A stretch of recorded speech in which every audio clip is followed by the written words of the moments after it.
اليوم بغيت نهضر معكم في واحد الموضوع اللي هو مهم بزاف.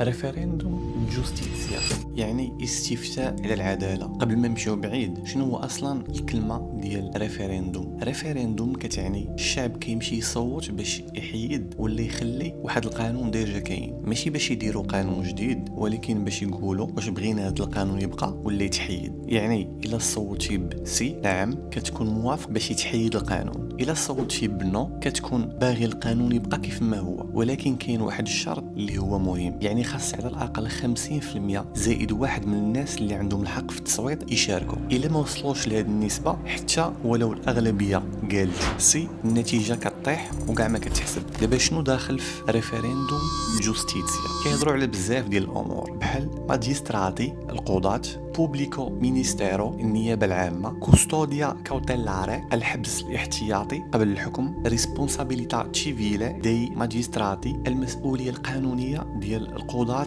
الا داروا اخطاء. هاد الكلمات خاص ضروري نعرفوهم حيت كنسمعوهم بزاف في التلفازه وحتى في الاخبار. دابا السؤال اللي كيهمنا حنا كمهاجرين، واش هاد الشيء بصح كيهمنا؟ الجواب هو الا عندك لا cittadinanza italiana الجنسيه الايطاليه عندك الحق ديريتو دي فوتو، الحق في التصويت، وصوتك يقدر يبدل القانون. الا ما كانش عندك الجنسيه ما تقدرش تصوت، ولكن القوانين اللي غادي يتبدلوا غادي يطبقوا عليك حتى انت. وهنا خاصنا نكونوا واعيين، الا تبدلات قوانين العداله هادشي كيأثر علينا حنا كاملين. سرعه المحاكمه، طريقه التعامل مع الجرائم، حقوق المتهمين، وحتى الاحساس بالامن في المجتمع الايطالي. واي تغيير في السيستema giudiziario النظام القضائي كيأثر على البلاد كامله بما فيها حتى الاجانب. وكما تنقول ديما، الاندماج ماشي هو غير تخدم وتخلص الضرائب، ولكن هو تكون واعي وعارف اشنو كيدور في البلاد اللي كتكون عايش فيها، تكون عارف السياسات والقرارات اللي تيديروا. حيت الا كاع ما فهمتي النظام يجي واحد النهار والنظام غادي يطبق عليك انت